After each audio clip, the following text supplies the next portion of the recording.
Shalom, family. Lila Tove, or just plain old good evening.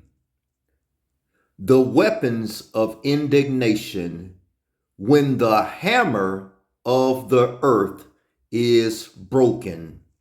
This evening, we're going to go into prophecy because the Most High, Yahuwah Elohim, does not judge any nation randomly. When Babylon reaches the fullness of her pride, violence, and oppression, the Heavenly Father raises up nations as his weapons of indignation, as mentioned in Isaiah chapter 13, Jeremiah 50, and Jeremiah 51.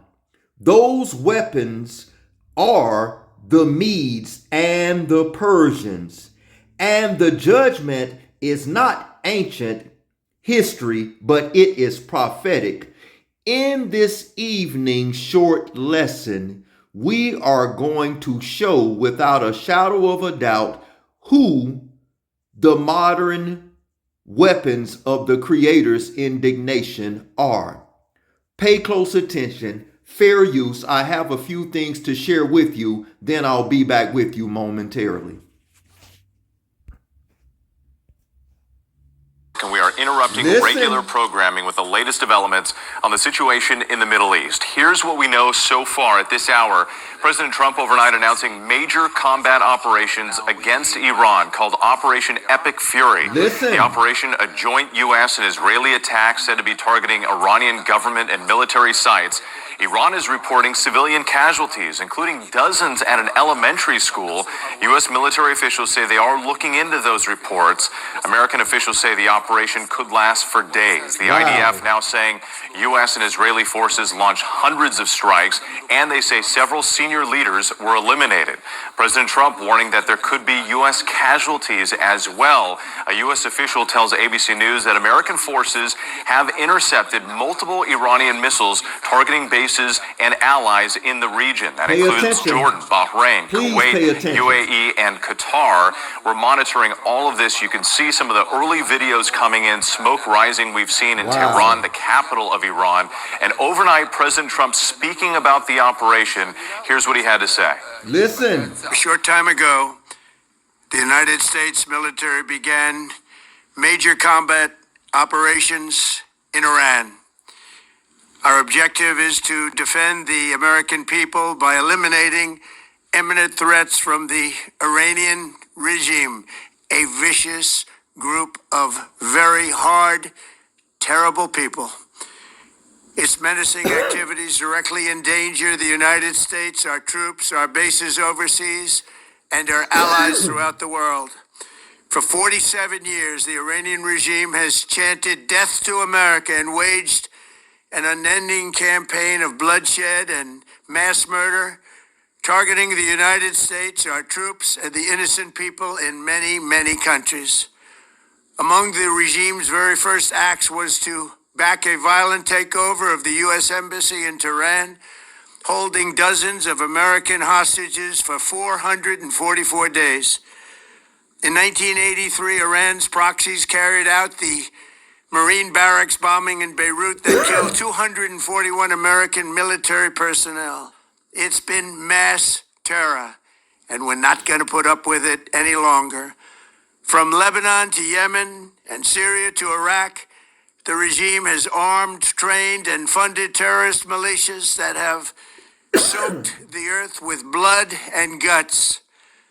And it was Iran's proxy, Hamas, that launched the monstrous October 7th attacks on Israel, slaughtering more than 1,000 innocent people, including 46 Americans, while taking 12 of our citizens hostage. It was brutal, something like the world has never seen before. Killed thousands and thousands of people, including many Americans, and we will ensure that Iran does not obtain a nuclear weapon. It's a very simple message. They will never have a nuclear weapon. This regime will soon learn that no one should challenge the strength and might of the United States Armed Forces. I built and rebuilt our military in my first administration, and there is no military on earth even close to its power, strength, or sophistication. My administration has taken every possible. I say tonight that the hour of your freedom is at hand. Stay sheltered. Don't leave your home. It's very dangerous outside. Bombs will be dropping everywhere. When we are finished, take over your government. It will be yours to take. Bomb in the street. In the street. Listen. Oh my God! Please listen. On there.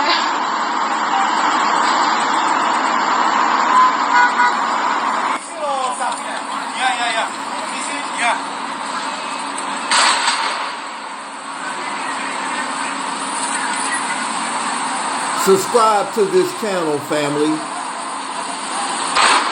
TOUSI TV. If you're watching from Israel, obviously you're already hearing the sirens anyway.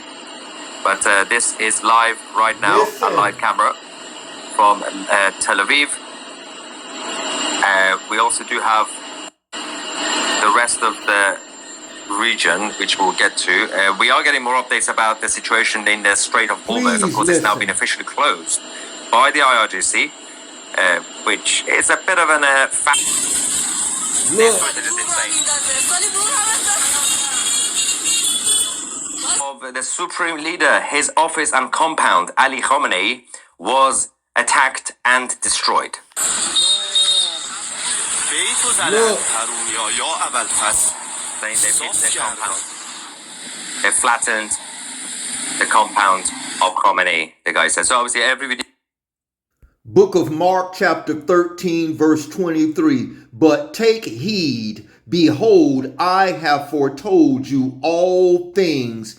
Everything that has happened, is happened, and will happen is written of in the Father's word. Prophecy is quickly unfolding right before our very eyes. 2 Esdras 12, verse 11. The eagle whom thou sawest come up from the sea is the kingdom which was seen in the vision of thy brother Daniel. 2 Esdras 11 and 5. Moreover, I beheld, and lo, the eagle flew with her feathers and reigned upon earth and over them that dwell therein. Book of Jeremiah, chapter 50, verse 23. How is the hammer of the whole earth cut asunder and broken? How is Babylon become a desolation among the nations? This Jeremiah 50:23, according to BibleHub.com and their theologians and biblical scholars. Let's see what this says from BibleHub.org dealing with Jeremiah 53 and their biblical scholars and theologians. Read along with me pertaining to Jeremiah 53. How the hammer of the whole earth lies broken and shattered. This phrase refers to Babylon, which was once a dominant power, symbolized as a hammer due to its military might and ability to crush nations. Historically, Babylon was known for its conquest and influence over the ancient Near East. The imagery of Babylon, the imagery of a broken and shattered hammer, signifies the sudden and complete downfall of Babylon, fulfilling the prophecies of its total desolation. This aligns with biblical theme of divine justice, where Yahuwah, not God, humbles the proud and the powerful. The fall of Babylon is a precursor to the ultimate judgment against all worldly powers that oppose Yahuwah, as seen in Revelation or Hazun 18. What a horror Babylon has become among the nations. So according to Bible Hub commentary, the hammer of the earth was the most powerful force militarily on planet Earth. Still in the book of Jeremiah chapter 50, let's skip down and read verses 13 through 16.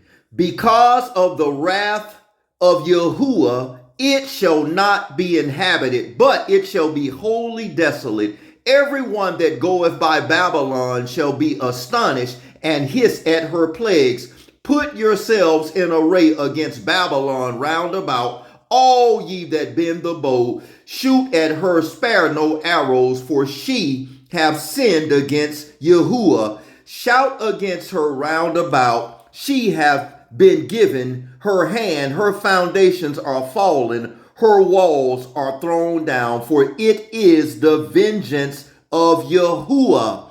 Take vengeance upon her, as she have done, do unto her.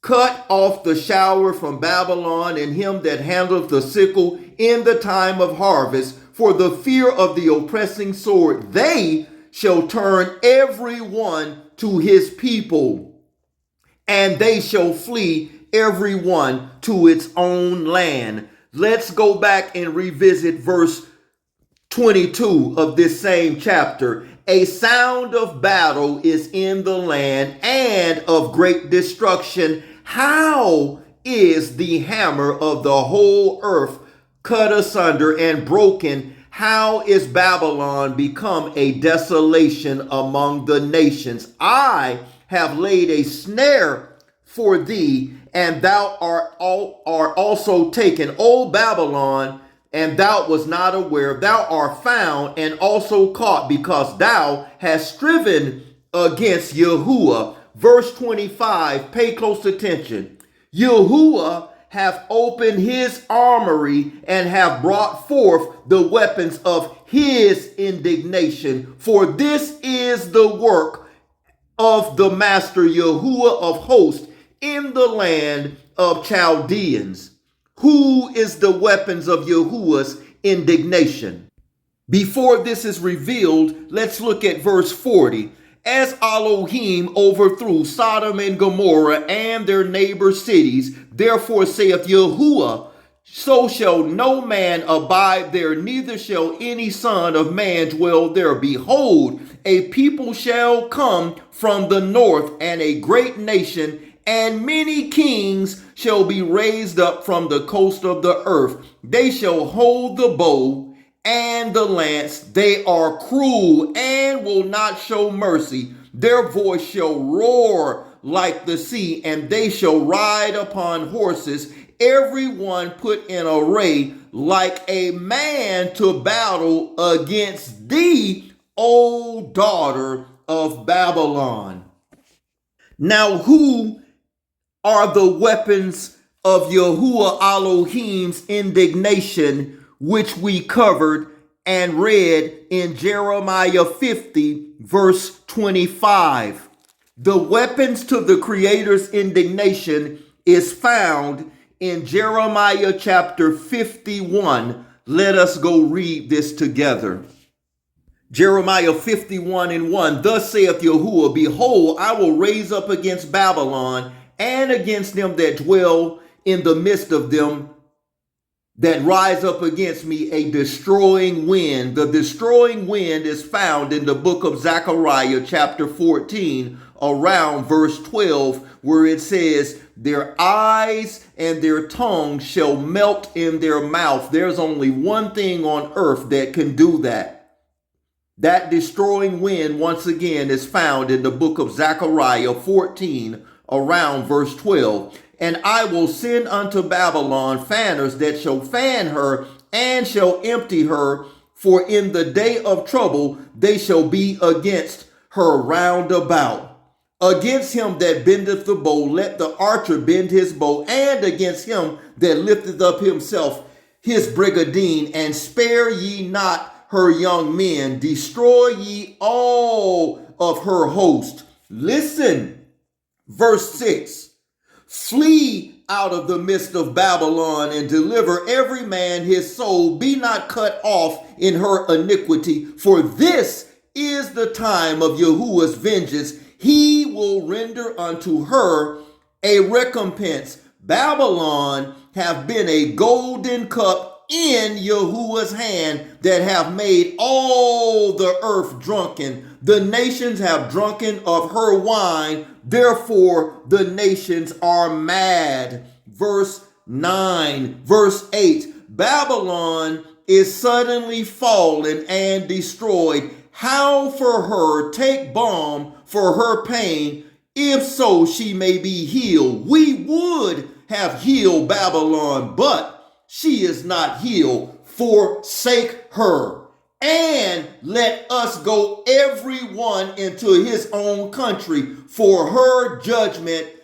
reacheth up to Shamaim, or heaven, and is lifted up even unto the skies. Let's go to in the same chapter and look at verse 25. Pay attention.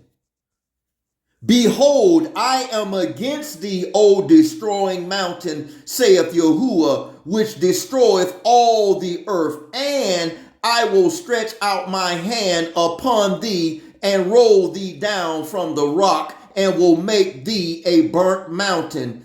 And they shall not take of thee a stone for a corner, nor a stone for the foundations, but thou shalt be desolate forever, saith Yahuwah. Set ye up a standard in the land, blow the trumpet. The trumpet is our voice, as mentioned in Isaiah. Set up a standard in the land, blow the trumpet among the nations, prepare the nations against her. Call together against her the kingdoms of Ariat, Mini, Ashkenazi, appoint a captain against her, cause the horses to come up as the rough caterpillars. Verse 28 is why we came here. Listen. Prepare against her the nations with the kings of the Medes. Pay attention to the Medes, the captains thereof, and all the rulers thereof, and all the land of his dominion. Verse 33. Listen. For thus saith Yahuwah of hosts, the Elohim of Yisrael, the daughter of Babylon is like a threshing floor. It is time to thresh her yet a little while, and time of her harvest shall come. Who are these Medes, which are the weapons of Yahuwah's indignation, which the Medes are prophesied to come against the hammer of the earth, which according to Bible Hub commentary, Jeremiah 50:23 is the most powerful force on earth the Medes are going to come against. Who are they that is coming against the hammer of the whole earth? Book of Yeshayahu, or Isaiah chapter 13 verse 1. The burden of Babylon which Isaiah the son of Ammuz did see. Lift thee up a banner upon the high mountain, exalt the voice unto them, shake the hand that they may go into the gates of the nobles. Listen. Verse 5. They come from a far country, from the ends of heaven, or Shamaim, even Yahuwah, and the weapons of his indignation to destroy the whole land. How ye, for the day of Yahuwah is at hand, it shall come as a destruction from the Almighty. Therefore shall all hands be faint, and every man's heart shall melt, and they shall be afraid of pangs and sorrows, and shall take hold of them. They shall travail, they shall be in pain as a woman that travaileth. They shall be amazed one at another. Their faces shall be as flames. Who are these weapons of Yahuwah's indignation? Listen, verse 9. Behold, the day of Yahuwah cometh, both cruel with wrath and fierce anger, to lay the land desolate. And he shall destroy the sinners thereof it. For the stars of heaven and the constellations thereof shall not give their light. The only thing that can do that is the same thing mentioned in Jeremiah 51:1, Zechariah 14:12 is a destroying wind. For the stars of heaven and constellations thereof shall not give their light. The sun shall be darkened in his going forth, and the moon shall not cause her light to shine. And I will punish the world for their evil and the wicked for their iniquity. And I will cause the arrogancy of the proud to cease, and will lay low the humble, the haughty of the terrible. I will make a man more precious than fine gold, even a man more than the golden wedge of Ophir. Who is the weapons of Yahuwah's indignation that was found in verse 5 of Isaiah 13 and 5? Isaiah chapter 13 verse 5. Who is the weapons of his indignation? The answer is found in this same chapter. Let's get verse 15. Everyone that is found shall be thrust through, and everyone that is joined unto them shall fall by the sword. Their children also shall be dashed into pieces before their eyes. Their houses shall be spoiled, and their wives ravished. I feel sorry for these single mother-led homes without a righteous man covering them.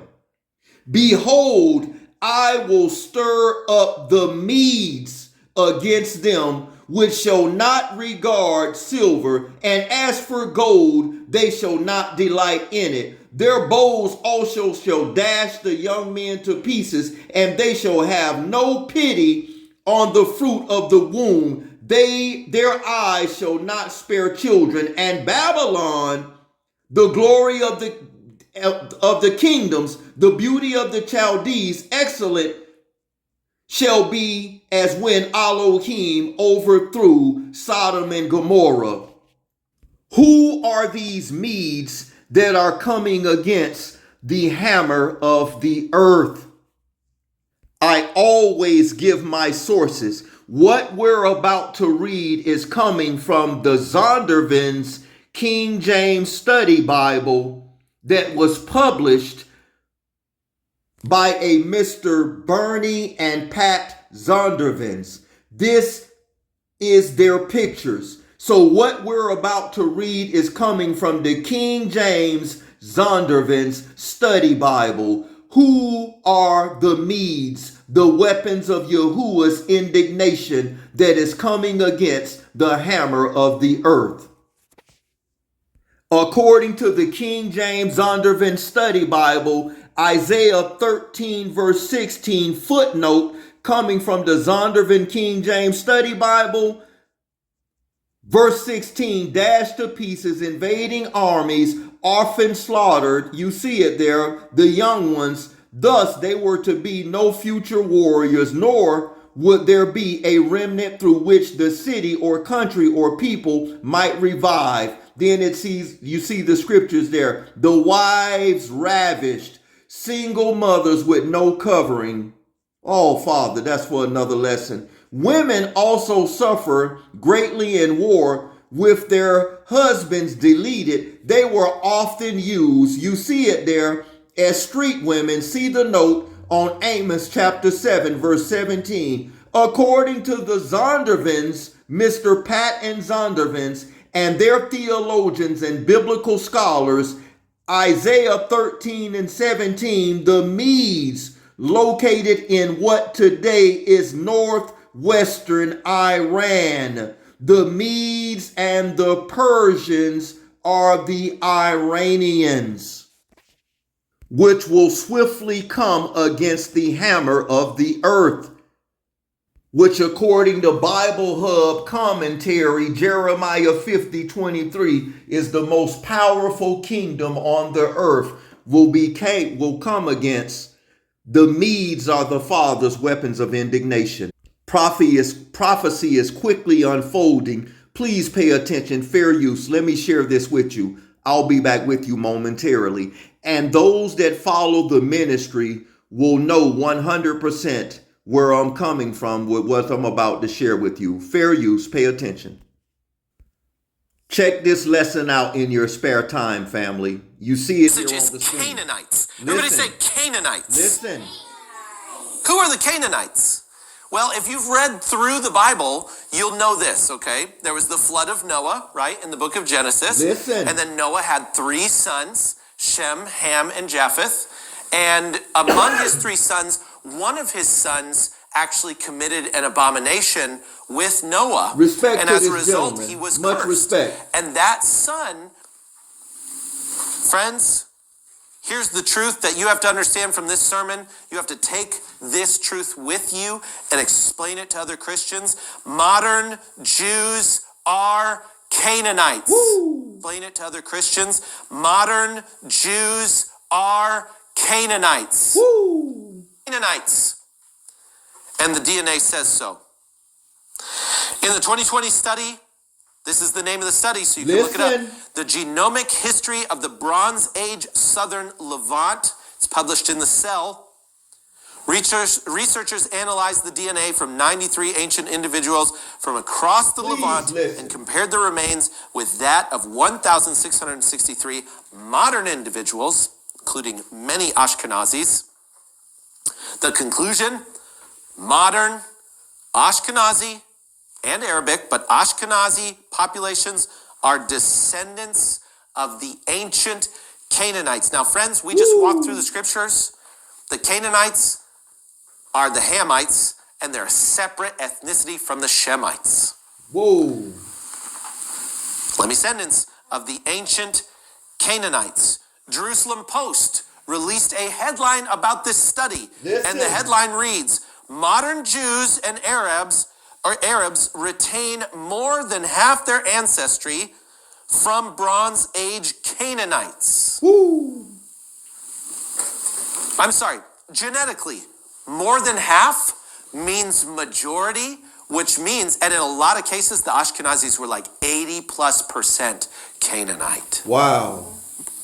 Is there some Abrahamic blood in there? Modern Ashkenazi and Arabic, but Ashkenazi populations are descendants of the ancient Canaanites. Now, friends, we just walked through the scriptures. Are the Hamites, and they're a separate ethnicity from the Shemites. Study, and the headline reads, modern Jews and Arabs retain more than half their ancestry from Bronze Age Canaanites. I'm Ishmael. Who did Esau marry? Listen. An Ishmaelite and 2 Canaanites. Who'd they become? The Edomites. Who was occupying Israel during the time of Jesus? Edomites. Yahushua. Follow her channel, please. I get a lot of my news information from this woman here. Much respect and salute to her and the gentleman that we just watched. Prophecy is quickly unfolding, family. Open your spiritual eyes and ears. According to the King James Zondervan Study Bible, published and printed by Mr. Bernie and Pat Zondervans and their theologians and biblical scholars, who are the modern Canaanites that were mentioned. Zondervan King James Study Bible, Genesis 9:25. Look at the footnote there yourselves, family. Noah's prophecy cannot be used to justify the enslavement of blacks, since those cursed here were Canaanites, and you see it right there. Let me expand it. Who were Canaanites, who are Revelations 2:9, Revelations 3:9. All race, creeds, and colors can be saved, just sharing the truth out of love to all of humanity. Prophecy is quickly unfolding. There's more. Fair use. Pause for a moment and really listen to what Dr. Stephen Pidgeon, Listen. CEO of Sefer Publishing Group, the publisher of the Sefer translation of the Bible, has stated regarding the origins and intent of Planned Parenthood. Listen. Hitler was, and the Nazis, of course, expanded on Margaret Sanger's approach to eugenics, right? Eugenics was a movement that was born in the United States under hard doctrines of racism. Many of us have the Sefer with the restored eliminating name. the tribe of Judah in the African American community in this country, right? To eliminate them. Let his words settle Listen. in. He did not stutter. He did not hesitate. He stated plainly, quote, Hitler and the Nazis expanded on Margaret Sanger's approach to eugenics.